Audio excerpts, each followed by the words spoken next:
Dustin Poirier is going to be fighting for the BMF belt. He's going to be fighting Max Holloway for the BMF belt. And the question has come up a few times.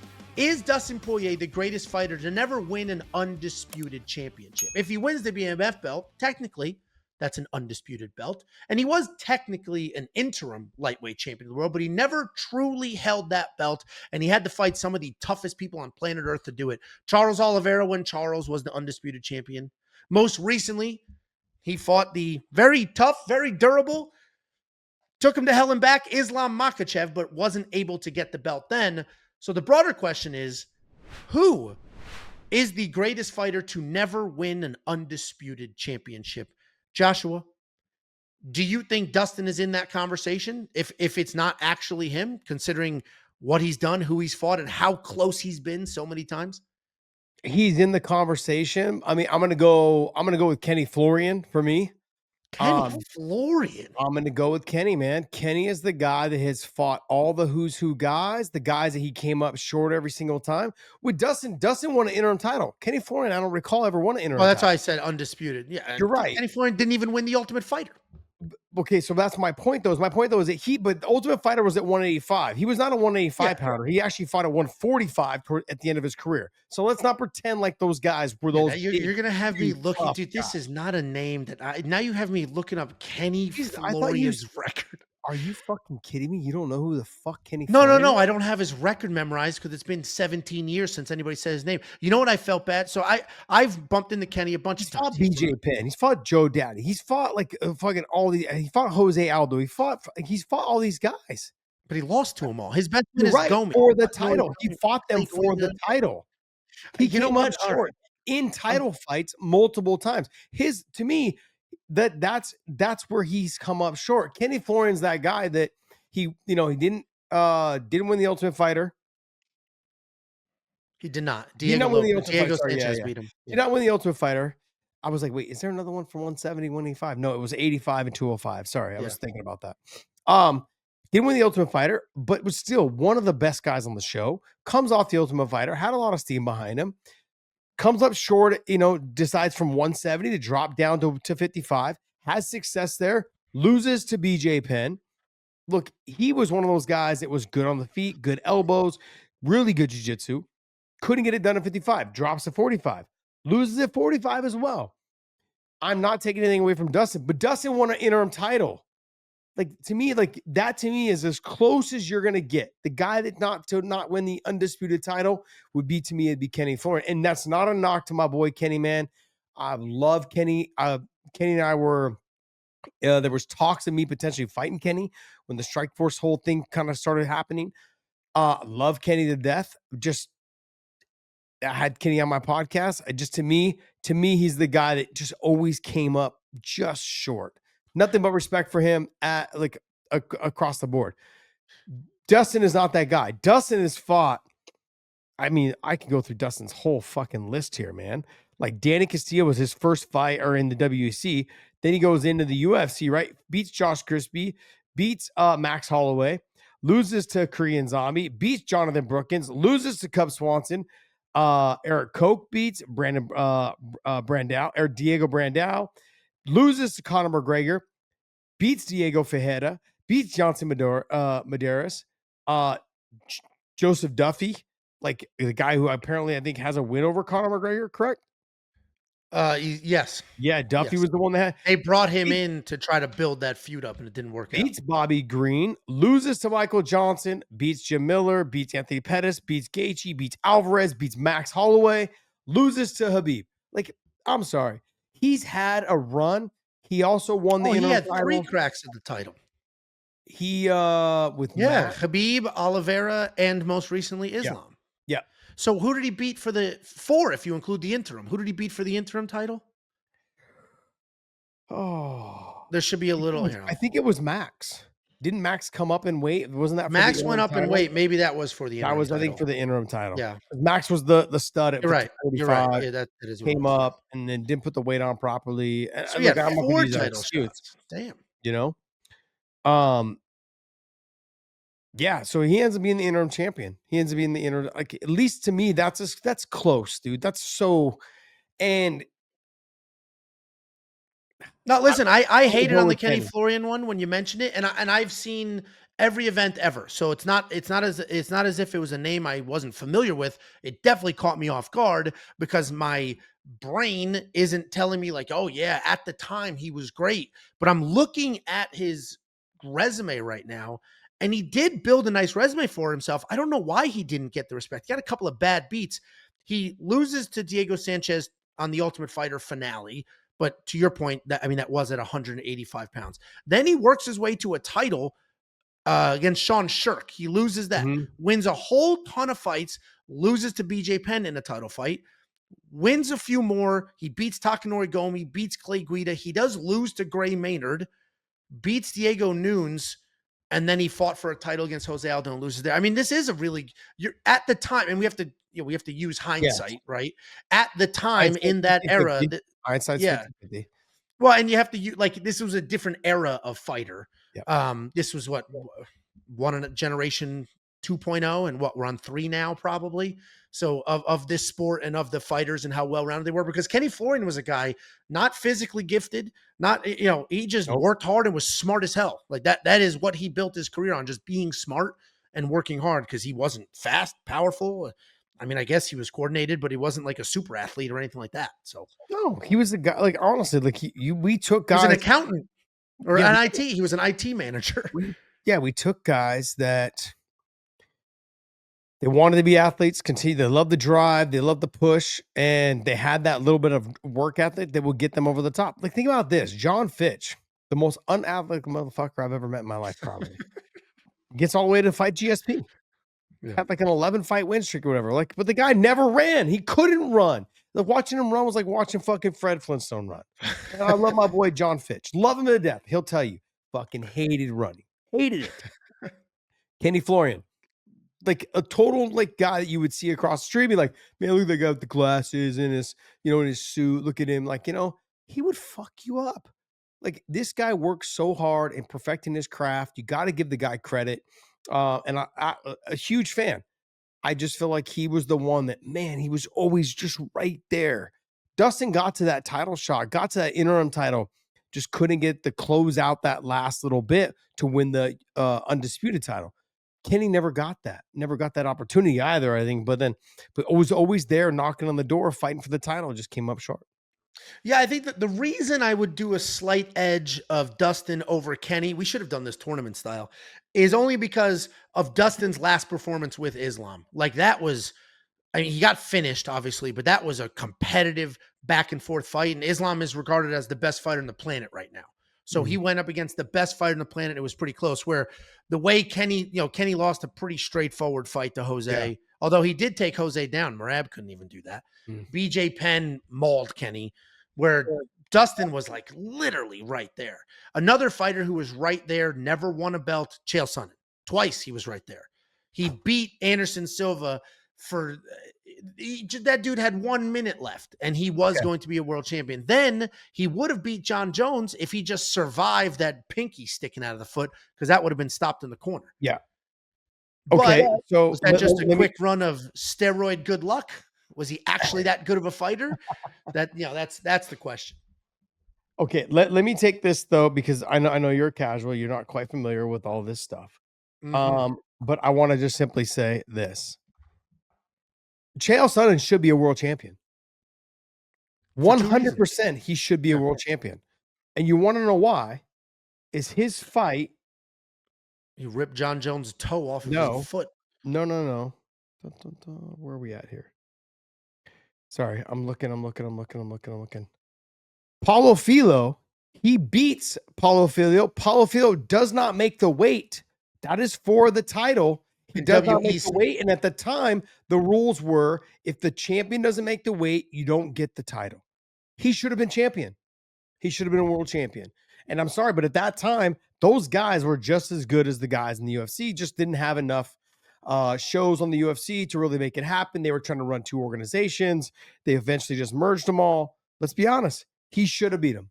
He should have been the world champion. I've said this on the broadcast with Chael when I was working with Jay Glazer at Bellator. I said, you should be a world champion, because this is the one thing, and I love Chael for this.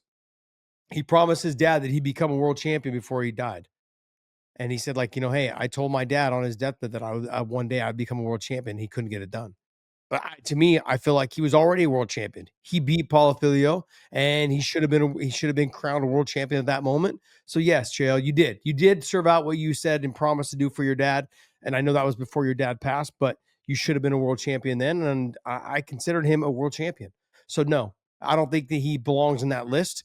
They actually made the rule change. You're saying he already is one. All right, because they made the rule change after that. That hey, if the champion doesn't make the weight, doesn't matter. The guy who's challenging for the title should still have an opportunity to win that title.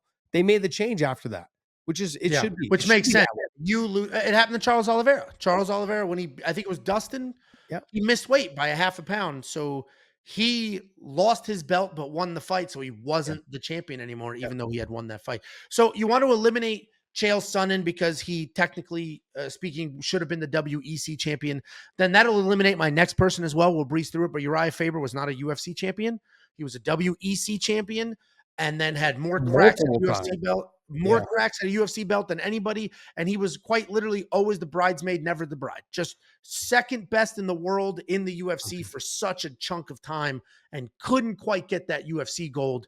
But because he was so dominant in the WEC and was a champion there, we'll remove him from the conversation. Another name I thought of, but was literally a champion as well, was Vitor Belfort. Because the way he won that belt was like literally the seam of the glove sliced Randy Couture's eye. And it was, that was a fluke. You hate when I say fluke. That was a straight up fluke. The glove seam sliced his eyeball. They rematched. Wasn't even close. Yeah. So like, that he didn't truly cleanly win a modern era UFC title. Yeah, I would probably say the same thing. I would say the same. Look, I know a win's a win. He ends up being the champ. I get it. I understand. I mean, but yeah. Look, I've got so many mixed emotions about Vitor Belfort because he's actually a big reason why I started watching the sport. It was him, Frank Shamrock. There were certain guys, obviously, that I love. I mean, I was watching, but he was one of the guys I was, man, this guy's built like a Greek god, fucking explosive, fast. The way he dismantled Vanderlei Silva in the UFC Japan and all this whole thing. And then, watching Tito have his rise, and then Frank dismantling Tito and training with Frank Shamrock for years and all these things. I've got mixed emotions about Vitor, only based on like they just announced he's in the Hall of Fame and the steroid allegation, or not steroid allegations, just straight up. It wasn't an allegation. It was true. Well, that's a whole other bad take that we can have a conversation about because John and I were talking about this. When he was doing it, they were legal. So do you give him, do you knock him for it? They were legal. When he was on TRT, it was legal. And so like, where do you put him? And I'm like, look, you just knowing most of his success came from when he was on some sort of steroid. Yeah. So, and we know that. So anyways, with Vitor, I have mixed emotions about and him winning the title, the way he won it. Yeah. It wasn't real. It wasn't real. Yeah. It wasn't real. Cause it's not like I fought on that card. Against who? That was my Hermes Franca, I believe was my. Oh, really? Yep. Cause I remember watching that live and just being so disappointed. What UFC was that? Was that 44, 46? It's got to be something like that. Yeah, if it was 46, undisputed, I think was Yeah, if it was 46, then that was BJ Penn, Matt Hughes, and then I was on that card against Hermes Franca. Yeah, it was 46. It was Vitor Belfort and Randy Couture. And BJ Penn beat Matt Hughes. BJ Penn. Yep. 2004, 20 years ago. 20 and a half years ago. Mm-hmm. Yeah, see? That I don't know why they keep saying that. It still works. It still works. I got it. It's funny. I was looking at my my wins and my losses the other day, just yesterday, looking at something. There's a couple guys in there. I'm like, I don't remember staring at your own record. Still have no idea. Still have no idea who they are. I'm like, did I fight them? Really? Yeah. No idea. What is funny is so I've been watching this since like day one, and in like my early 20s or late teens, I stumbled across like some Facebook group where people had like random memorabilia and stuff like that.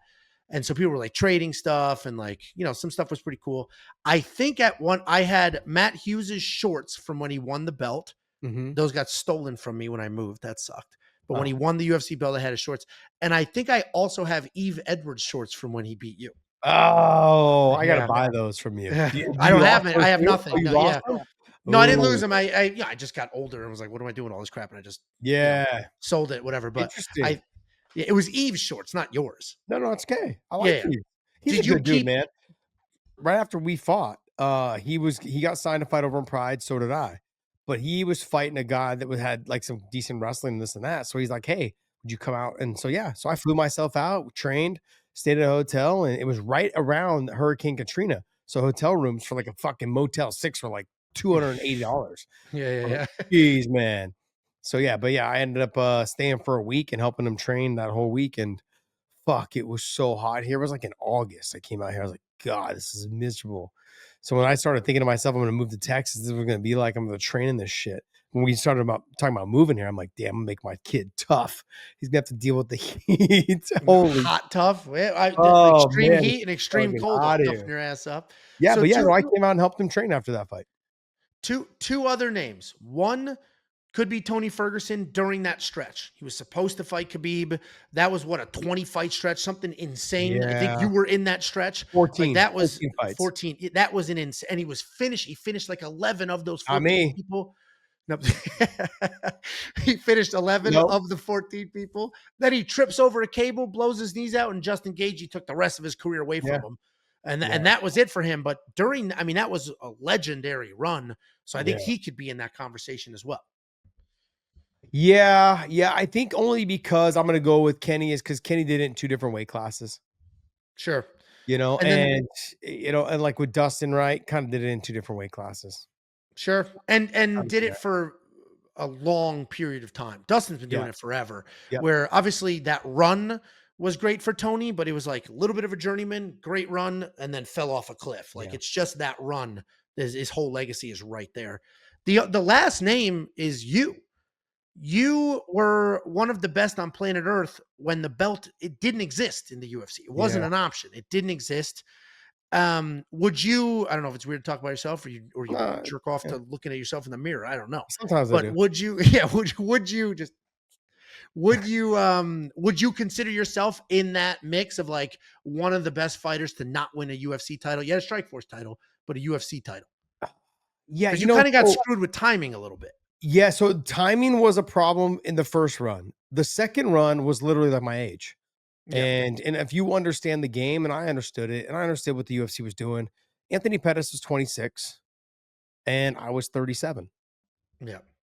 They didn't want me to be champion. And because they had a good experience, because they had an experience with me early and they knew how good of a wrestler I was, they knew that I had good enough takedowns to get Pettis down. They didn't want that fight. And everybody that I talked to, matchmakers included, okay, they made it very clear. Josh, Dana brought it out that you're going to fight this fight, but it's not going to happen. So I honestly, like, we were 5 weeks away and I wasn't even training for the fight for Pettis. Had they said like, yeah, you're fighting, it wasn't going to happen. I knew it wasn't going to happen. I just knew. Yeah. So and when they called me and asked me, and then within 5 weeks, they called me and said, hey, we want you to fight Ruslan Khabilov. I was like, he's not even in the top 15.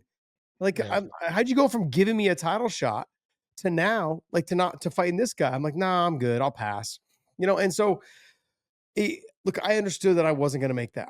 I knew that fight wasn't going to happen. I'm 37. He's 26. He's got a great story. His dad, was killed, and just the whole thing. And I understood. They, and then I, obviously during that time, I had found out he was on the Wheaties box, and I'm like, yeah, I'm definitely not getting this fight. There's no way, and it, unfortunately for them, like, he would have probably had a better chance of beating me than he did when he fought RDA. Benson. And he fought RDA. He fought RDA next. There was no, like, he could have fought me and got a win under his belt had he beat me. And he was a tough fight for me. The reason being is because his takedown defense got a lot better from the time when he fought Clay Guida. Yeah. And so, and I also, the one thing that worked against him was I had a moment to train with him in Hawaii. And I knew that inside his guard, which Benson found out real quick, he was very good. He was very fast with his armbar triangle game, strong legs. But once you got to half guard or side control, he was lost. Absolutely lost. Had no clue what was going on in the grappling division. He just knew how to get to guard. He knew his armbar triangle game was fantastic. Good wrist control, quick leg attacks, strong legs. Like I understood if he took me down or if I took him down, I had to try to get into half guard as fast as possible or try and pass guard. I'd only trained with him just that one time. That was the only time. And I just felt him right off the bat. I knew how to dissect people when it came to fights. And that was the thing. So I felt like, yeah, I could see you putting me in there. The timing the first time they got rid of the division, nothing we could do about it. I would have fought Yves Edwards a lot different because I felt like we were told, I remember us kind of being told like, yeah, if the lightweight division was a little bit more exciting, because BJ Penn had just come off the draw with Caro Uno in the finals of that tournament. They just kind of got rid of it all. And then I felt like Hermes Franca and I had a good fight. I felt like Yves Edwards and Hermes Franca had a good fight. We were number 1, number 2, number 3. I was number 1 in the world at the time. Yves was number 2. Hermes was number 3. And then it was like Caro Uno and Matt Serra, and those guys were ranked behind us. It was a weird, like time in that lightweight division. But yeah, somewhere in there, I really feel like it just wasn't my time, man. It just came and went. If I could do it all over again, because I was offered a lot of money to leave Strikeforce and to go to the UFC. And I felt a loyalty to Coker. I felt a loyalty to the brand. I also was a fighter and athlete and I still am to this day. I want to be part of something new and big. I don't want to jump on the bandwagon later on. Dana and I, we in the 2003, 2004, we kind of had a, not a misunderstanding. We didn't see eye to eye on things, and I actually walked into his office and sat down. It's like, hey man, like, what's your issue? Like, do you not like me? Like, what's the problem? He's like, no, man, if I didn't like you, you'd know. But when you look at someone, you can just tell. I do know. Yeah, I do know. There's something there. They're like, what's the problem? And I later found out what the problem was, and I'll keep that between me and myself. Yeah. But yeah, there was a personal issue there that he had with me, and and I don't understand why. I didn't get it. I didn't understand it at all. I couldn't wrap my head around it. But yeah, but then I think that's obviously hemorrhaging money for the lightweight division. It ended up costing me a title shot, which was just fine. Look at who's behind you. I know. Beat it, girl. What are you doing? So, but yeah, that's it. It was unfortunate, but no, I wouldn't put myself up there quite with Kenny. Mine was more of a timing situation. I never got to fight for the UFC title. That's the other thing that bothered me. Like that's the thing that bothered me the most was I never had a chance to fight for the title because I would have fought a lot different. Knowing what was at stake. Yeah. Yeah. No one was at stake. Yeah, exactly. So sure. Yep. But I put Kenny, Dustin's up there. Yeah. But Dustin to me won the interim title. To me, like you kind of put yourself in that position. So. Yeah, I definitely, the Kenny one was not even a name that ever would have crossed my mind, but there is a valid argument to be made, especially if you look at that period of time, right when the UFC was on its come up. Like this was bankrupt UFC, and then Kenny Florian, that cast of The Ultimate Fighter, saved it. Is where they ended up. Absolutely. And then he just continued to do well. So yeah, I think Dustin is probably the number one for me. I think he did have the interim title. And if it's not Dustin, then Chael Sonnen right there, just because he I don't put Chael because I put him as the champ, but then I could see the Tony thing being there. The Tony, I actually never appreciated Tony Ferguson, not in like a weird hater sort of way. I just never did. I don't know why. I never got it out of my head that was like, this guy's kind of a, he's win, weird. win, lose. And then he put it together and it's like, we're doing Wing Chun. Like what's happening here? Yeah. The thing with Tony though, is that he never had great performances. Like he had a great performance against me. He had a great performance against Landon Venado after he fought me. But then there was just fights where he just was the guy that seemed always a little weird. He didn't resonate with the fans until he got to that next level of supposed to fight for Habib. Yeah. And just it didn't happen. People didn't start following him until he was supposed to fight Habib. Like literally. It wasn't even a danger. Like, whatever. He's not. People weren't talking about him. And it sucks because he was a really good fighter, a talented fighter. Didn't do anything great, but did everything, good. He had a great work ethic and was a hard worker, great cardio. Didn't get the love he deserved, but those moments, they come and go, man. They're literally, you're in the prime of your life whenever it decides to hit for 2 years. I give you 2 years and then it's gone. It is wild. Let us know who you think might be the best fighter to never win a true undisputed UFC World Championship. Dustin Poirier has that opportunity at UFC 318. Maybe he can go out on top with that win and that belt. My name is Angelo. This is Josh Thompson, and thank you for watching Bad Takes.